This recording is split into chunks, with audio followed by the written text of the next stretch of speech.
Welcome to the Trade Gods. Got a trade right here, a little bit different. It's a trade that yours truly was involved in. Chev, I'd like to get your advice, how you feel about it.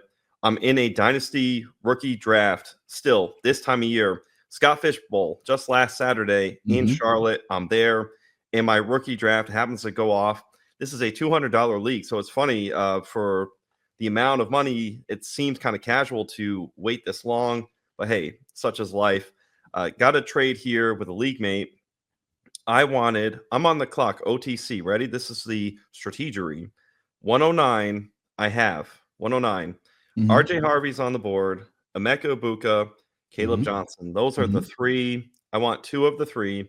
My strategy is I want Emeka Egbuka, but I can't pass up RJ Harvey. I'm in this predicament where I want two of the three. I want Egbuka for sure, and I want one of Harvey or Caleb. So what I did was I'm 109, 110. I put the deal out. Here's DeVonta Smith for the 110. Then I did the 111 as well for DeVonta Smith. So then thinking I'm going to come away with two of three. It's going to be Caleb and Egbuka or Egbuka and Harvey. I'm coming out with something. I'm going to get it. 111 said no thank you immediately. 110 countered back with the 309, which ended up being for them Dylan Sampson. Such is life. I come home from Scott Fish Bowl, Quinshon Judkins. Everything drops with him. We'll talk about him a little bit later. And that's the deal I have. He gets the Dylan Sampson and DeVonta Smith. The 110 took it. So what I ended up doing, finessing, it's 110 on the surface for DeVonta Smith, but I'm coming away with myself, Emeka Egbuka, and RJ Harvey back-to-back picks. What do you make of that? What do you think? So we're talking about two guys. Ironically enough, last week we did talk about Emeka Egbuka. Go check that episode go check out that episode if you have not. And also tell us what you think about this in the comments. So basically what you're doing is something that I like to do as well. The thing is, I value, so DeVonta Smith's standalone value is worth more than the 110, right? You agree with me on that, right? Correct. So what you did was you gave yourself an opportunity to secure two assets. Basically, you're making an arbitrage play more or less to get DeVonta Smith.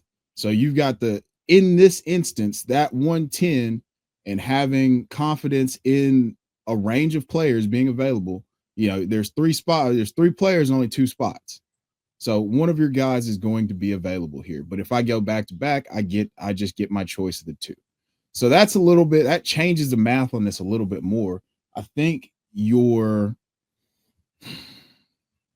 that with something like this, it can feel like you sold a little bit light if those guys don't go off. But I understand the math and why you would make a play like that, because there's this window. And if you're right, then this pays off in spades. You got two of your studs, two of your guys at the back end of the first round, tremendous value. And you're selling off an asset that we believe has a cap ceiling, even if it is 15 points a game. However, the value on your side is being able to secure the two assets that you want while unloading a guy who we can't foresee a real ceiling for.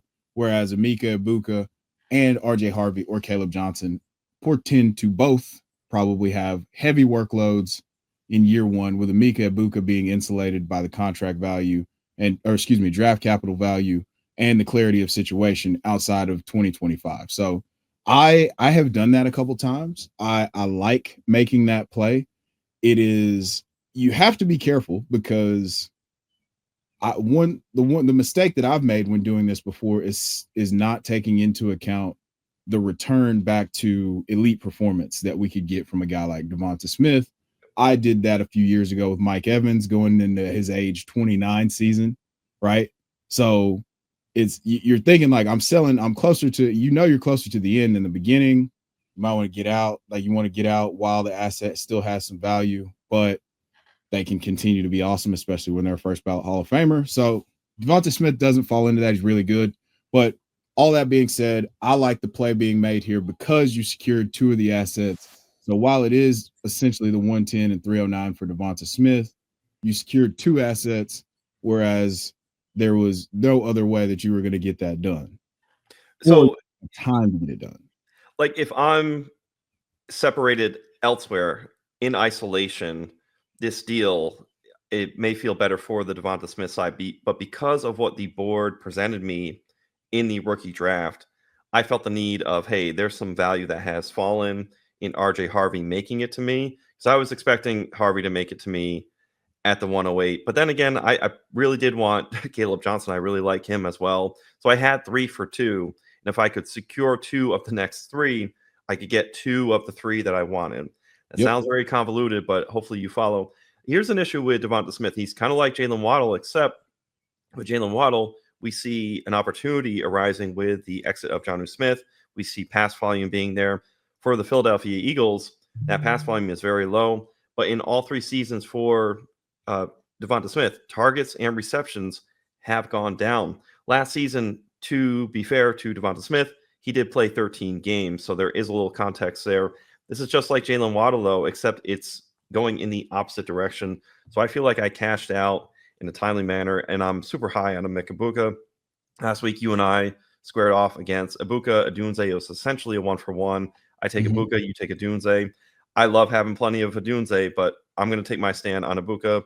You've got your stand on Rome Odunze.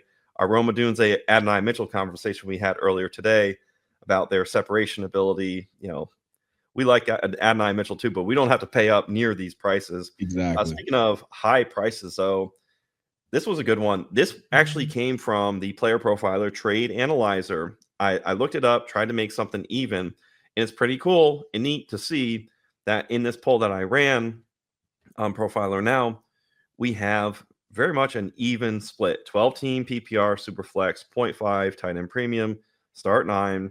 It's CeeDee Lamb for Garrett Wilson and RJ Harvey. 53 to 47. It's rather razor thin. Chev, what side do you come out on? CeeDee Lamb. CeeDee Lamb. I'm on the CeeDee Lamb side. I mean, that's a cornerstone. That's a franchise cornerstone asset, however you want to describe it. He's 26 years old. So now you're going to have people fading him and Justin Jefferson because, you know, prospect is a little bit younger. But CeeDee Lamb, I mean, he's got 180 target season under his belt. That might be about where we could finish again this year, even with George Pickens, just because, I mean, CeeDee Lamb could duplicate what 2021 Cooper Kupp did with George Pickens in the fold. That's how good he is. And with Garrett Wilson and RJ Harvey, they could be great. I mean, we saw Garrett Wilson on a 200 target pace, but it still wasn't, we didn't get what we got from CeeDee Lamb with 180 targets when that was happening, right? So there's just a little bit of a difference. Garrett Wilson's tremendous. CeeDee Lamb is a receiver that wears 88 for Dallas. If you know what that means, you know what that means. And he's living up to the billing. So I'm firmly on the CeeDee Lamb side here. I love Garrett Wilson. I love RJ Harvey. Anytime that you can add CeeDee Lamb, going into 2024, CeeDee Lamb was the slam dunk wide receiver 1 in all of Dynasty. Full stop, no equivocations. It was not Jamar Chase. It might have been some for a small sect of people who knew how awesome Jamar Chase is, and he is awesome. CeeDee Lamb was a wide receiver 1 going into the season in 2024. He could very well give us another wide receiver 1 overall season and be around 23 or 24 points a game in full PPR. So for me, I'm going with CeeDee Lamb wholeheartedly. And that is, if I could get this package out to acquire CeeDee Lamb, I'd do it in a heartbeat, especially in a start 9. Yes, and with CeeDee Lamb and Wilson, you saw a slight dip for CeeDee Lamb from the 2023 season, and Lamb and Wilson both had 101 receptions. They were within 1 target of each other. Lamb had 152, and Garrett Wilson had 153. Yep. And then what you alluded to, the 181 targets in 2023 for CeeDee Lamb, out of that, he got 135 receptions. We're just 2 seasons now removed from 1,749 receiving yards. 23.7 fantasy points per game was number 1 at the position. So like you say, he can absolutely be the wide receiver 1 overall in fantasy football. We talk about Malik Neighbors, Drake London. Well, here's a guy who has been there at the top before in CeeDee Lamb. And just because there's a little bit of a dent in the can for CeeDee Lamb, and what is it too? The fact that Dak Prescott got hurt. I mean, Cooper Rush still balled out pretty good in delivering the ball to CeeDee Lamb. Uh, CeeDee Lamb is just phenomenal. So I think I got to go that direction. Wilson, last year, wide receiver 10, 17 games played all 3 seasons, 4th in targets last year. And we mentioned the receptions that matched Lamb. Harvey can be the cherry on top for the other side. The 47% of people who like this trade like that cherry on top. But I do wonder how much will the J.K. Dobbins signing factor into Harvey? As much as I talked about Harvey in my first trade that I had, I'm still going to be realistic and understand that J.K. Dobbins week 1 could be falling into the end zone twice, and maybe RJ Harvey only gets me 13 points. He doesn't necessarily get us a ceiling game that we want. We're high on Garrett Wilson, but we have to understand how high we can be. The ceiling is a roof for somebody like CeeDee Lamb. Beautiful. Yep, absolutely. And we got a message from the Podfather about Fast Draft. You asked, we delivered a full best ball tournament on Fast Draft, but we do it the Fast Draft way, and it's called the Rabbit, because of course it is. 20-second time clock, 15 rounds. These drafts, they take 20 minutes. That's it. So you get a lot of new people coming in and playing, get a lot of best ball bros playing, exploitable ADPs, no rake. It is the best EV in all of fantasy. You should just go to fastdraft.app, use code FAST. You get a $50 deposit match. These things are a blast, and it's the best use of your funds in all of fantasy. Start drafting faster on the Rabbit. I did a Rabbit today, a fast one. Sleek ease of use. My first 4 rounds at the 102. Bijan Robinson, Lad McConkey, Breece Hall, Omarion Hampton. My last pick overall, Aronde Gatson, made me think of you, Chev. Very happy with the team. Just sleek ease of use. I do batch orders. I did that fast draft. It's really the best app out there for ease of use. And the colors, all the scheme, the user interface, all the things that you want in gamification of this game, absolutely phenomenal. In that tournament, no rate there for the Rabbit. Absolutely. Make sure you get. I can't stop. Yeah, it's fun. Yeah, I can't stop. I just loaded up again. So I put in a few batch orders, which I was like, why did I do that? I want to draft the team myself. Like I want to do that. That's the fun part. So yeah, I'm a big fan. I just did a video on 5 players I can't stop fast drafting that'll drop next week. So I'm really excited about that. And then you also have what's neat about it, with it just being 15 rounds, as Matt Kelly talks about, it does mirror some of those redraft leagues to a degree because you don't have the deep benches. So you have to make some decisions as far as who you're going to carry. And that's the fun there.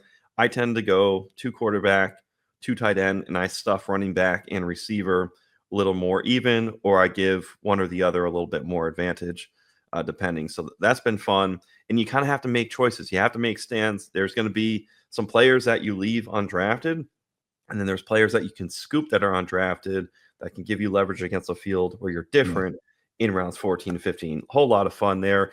And make sure you all tune into Chev's content on that. Next one, I'm trying to catch you here a little bit. I've been listening to your FFD. Great content, Chev. You were talking about being in on DeAndre Swift. Okay. You know how I feel about Calvin Ridley being this year's Terry McLaurin. I got some great stats on Calvin Ridley, back-to-back 1,000-yard seasons, second in explosive rate in receiving plays, our own player profiler metric, 20 yards or more, 22 plays last year for Ridley. First in air yards, over 1,800. First in unrealized air yards, over 1,000. Fourth in air yard share at 44%. Fifth in ADOT. Third in deep targets at 32. Ridley gets the Cam Ward upgrade. And then on the other side, for me, Swift, 8th in routes run, 7th in opportunity share, 10th in carries, 10th in receiving yards at 386. I like DeAndre Swift. He's a good late single-digit round player. But for me, give me Calvin Ridley. 2 quarterbacks here, 10 teams, start 9, full PPR. Which direction do you like? Are you anywhere on the Swift side? This is so difficult for me. One, I'm a Titans fan. You can see the Corey Davis jersey back there. And I have come around to the opportunity that DeAndre Swift has in front of him. I mean, we're locked in for about 290 touches, and you're getting that capability of production, the opportunity for production you're able to get in the 9th round. So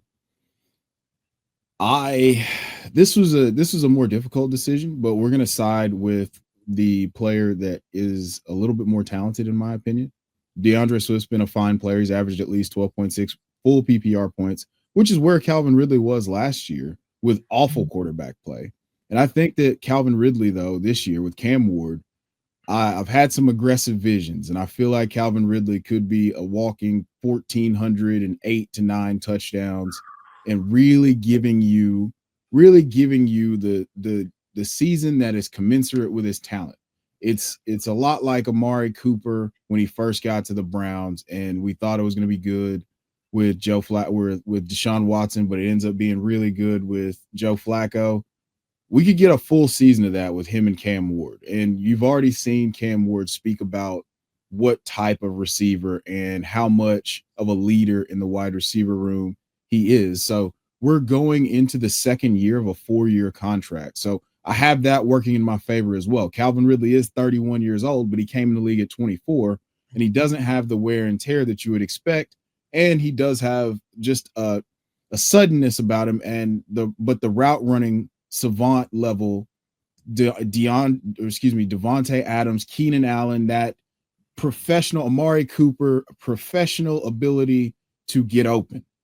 And I think that is going to, I can make a multi-year bet on Calvin Ridley. So that just kind of stamps it that I would be firmly on the Calvin Ridley side.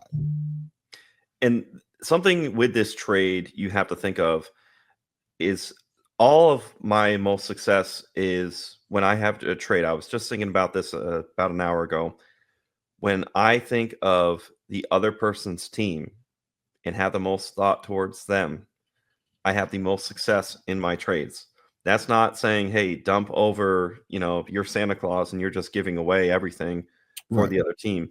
More so think about what somebody needs. If I'm just it's part of this is fiction because we don't know what side proposed, but I would venture to guess that the person who had DeAndre Swift sees somebody who is very depleted at running back and says, hey, I'll take Calvin Ridley and, you'll get your DeAndre Swift. Hey, both players are older. They've had some knocks against them, some things that have made them not be at the top tier. At one point, they were much higher drafted. Their stock is a little lower. Hey, let's shift it over. I'll help your team at running back. You help my team at receiver. Meanwhile, this person has conviction on the Calvin Ridley side. We guess and hope the person receiving Swift does.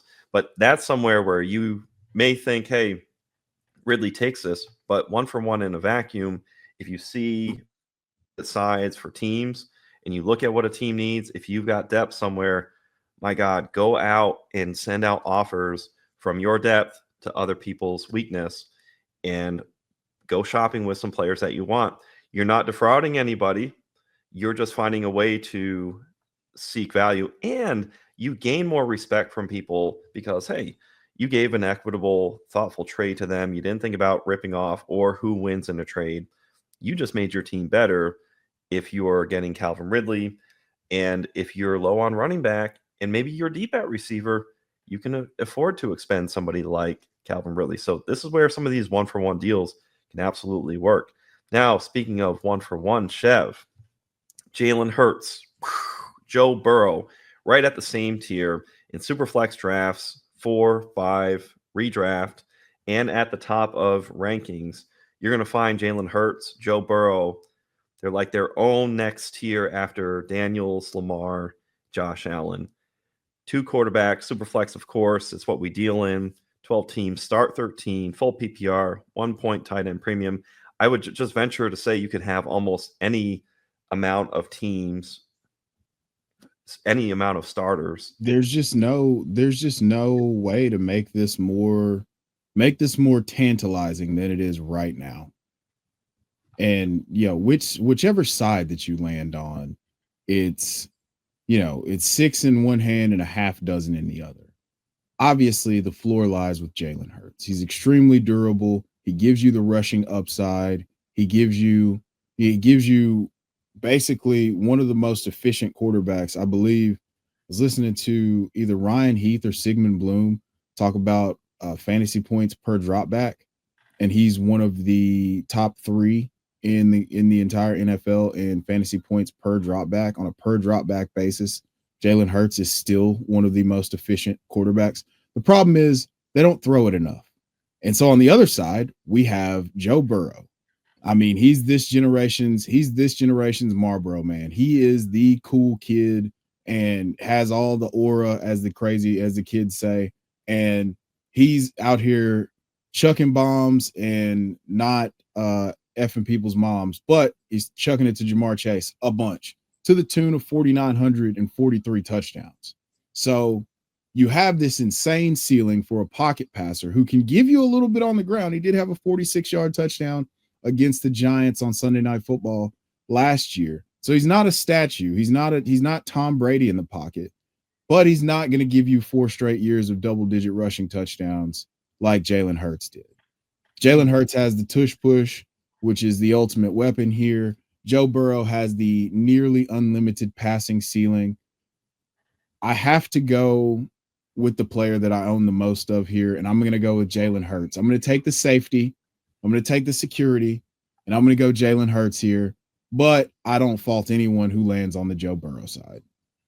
One note on the mobility for somebody like Joe Burrow. Earlier in his career, he had a lot more movement, but when he had those severe lower body injuries, he became a lot less aggressive. And of course, his skill has always been primarily his elusiveness in the pocket, but also just a tremendous thrower of the football, precision passing.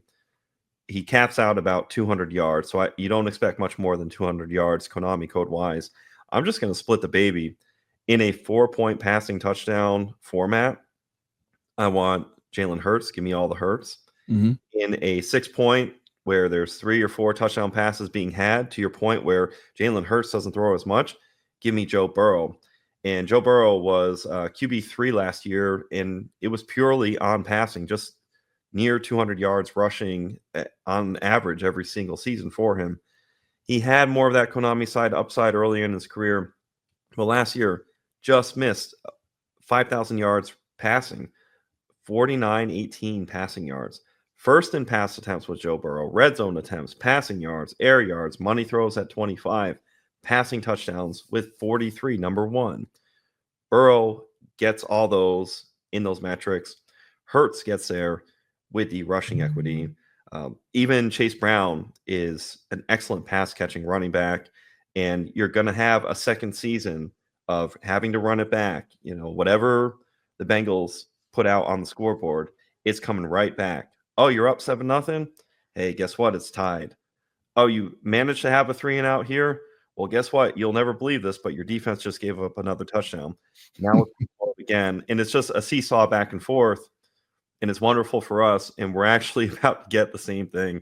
So I just go, especially in 6-point where it's just nuts, I go Burrow. And then for the 4-point, I still think you can, since the tush push didn't go away. So the Bengals didn't go away. Well, the tush push didn't go away for Jalen Hurts. So that's where at 4-point passing, I want somebody like Jalen Hurts. So I'm splitting the baby on that, depending on 4-point versus 6-point. Beautiful 1-for-1 trades we have tonight. And now we have Marvin Harrison Jr. You were speaking, Chev, earlier, that liquidity in the market. You had a friend talking about they really can't see it. Friends, everybody commenting, comment on any Marvin Harrison Jr. trades that you've seen. Here we have Marvin Harrison Jr. and Travis Etienne, 2 quarterback, 12 teams, start 10. So a little bit of depth, not crazy. Full PPR, 0.5 tight end premium for James Cook, Calvin Ridley. We've talked all the stats about Ridley. We love us some Calvin Ridley. 2027 round 1 pick. Jeremiah Smith, somebody good. It's a number 1 pick. Which side do you like the most, Chev? This is a tough one for me. This is really tough. I've been a big James Cook guy. We just finished talking about Calvin Ridley. And if you don't know about the 2027 class and what that potentially holds, you should start getting real excited. So you get an opportunity to take a crack to acquire one of the many talents that are going to be draft eligible for the 2027 class. On the other side, you've got a guy that we just talked about, much like DeAndre Swift. You can only make a 1-year bet on Travis Etienne right now. I mean, we're not saying he's going to be out of the NFL, but things change rather quickly in the NFL, and he's got a lot of contract uncertainty. And then you've got Marvin Harrison Jr., what we believe to be a generational talent, actually put up more yards. We talk about how disappointing his rookie season was. He had more yards and more touchdowns than Calvin Johnson. So do with that information what you will. So Marvin Harrison and Travis Etienne here, I really like what Travis Etienne could do. I am a big fan of him for this year. But I mean, if I'm taking on a running back, you're taking on, I would like to move away from contract uncertainty in the Travis Etienne and James Cook side. So if I'm giving one of those guys up, James Cook obviously has a safer floor and ceiling. Well, safer floor for sure, but Travis Etienne's ceiling, be it artificial, is RB3 just a year ago. So if it were me, I would try to move to a different running back if I was going to try to acquire Marv. But if you're just pulling that back you're just pulling in Travis Etienne to make you feel a little bit better about sending off a 27-1 Calvin Ridley and James Cook for Marv and Trav, I'm assuming that you are not a contender if you're making this move.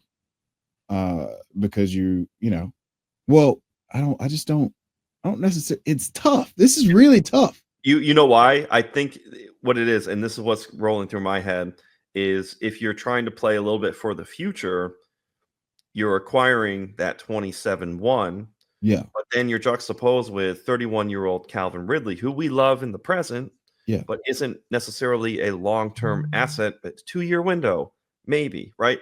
Our prediction has to hit on this year's Calvin Ridley, or this year's, Terry McLaurin is Calvin Ridley. That still has to happen for 2026 to be viable, to even get to 2027. James Cook, you alluded to, has that contract uncertainty. Shelf life for running backs is short. And then you're coming back over here. You are playing a little bit for the future, long term, where you're getting somebody like Marvin Harrison. Which one do you want to experience sooner? I think what happens is you end up experiencing Marvin Harrison sooner of the long-term play than you would in the 27. So you have the opportunity for Marvin Harrison Jr. to eat into that value of the 27 round one in 2025 and 2026. So there is something to that deferred payout where Jeremiah Smith, people can have him as their top 5 in Dynasty, rightfully so. But at the same time, that's still 2 years where Marvin Harrison still has to happen. Exactly. And anything can happen. Sadly, players get hurt. Players, unfortunately, get in trouble. And then we're not penciling this 27 round one to be the 101 per se, or the 102. Exactly. Now, the one bearish thing on Harrison, only 62 receptions on 116 targets last year. But I think this is a Calvin Ridley problem, or a Kyler Murray. Catchable target rate, 64th at 68%. Target quality rating was 66. Unrealized air yards was 5th for Marvin Harrison Jr. Target share was 37th. Very tough scene for Marvin Harrison. And then for Travis Etienne, there's 1 year removed from 58 catches, 476 receiving yards, 7th in fantasy points per game, 16.6. 4th in carries, 7th in targets 2 years ago, Travis Etienne. 6th in combined opportunity share. And the more I'm talking about it, the more I think I like the idea of getting something in the present and hoping that Marvin Harrison becomes what we wanted last year. This year, we get a boom bounce back from Travis Etienne. Maybe you could cash out on him versus there's some deferred, delayed gratitude with the 27 round one. Yeah, I think that's where my heart is. That's where my heart was the moment that we started, that you pulled the trade up. And I was just kind of looking at the 27-1 is tantalizing. Calvin Ridley, big fan. James Cook, also big fan, but just there's just so much security and like what I receive as, or what I perceive as, insulated value with Marvin Harrison Jr. than, what these guys could be worth in 12 months. Absolutely. And I mean, things change very quickly. Speaking of things changing in Dynasty, Quinshon Judkins gets in trouble as he does. We have a razor sharp poll, Dynasty 12 team Superflex PPR, 0.5 tight end premium, start 9 settings. Quinshon Judkins and a 27 third for a 26 first. 52% people are edging towards Quinshon Judkins. That 26 first, just long and short, I'm almost thinking that I just get out of the business of Quinshon Judkins and I don't have to worry, have any kind of headache.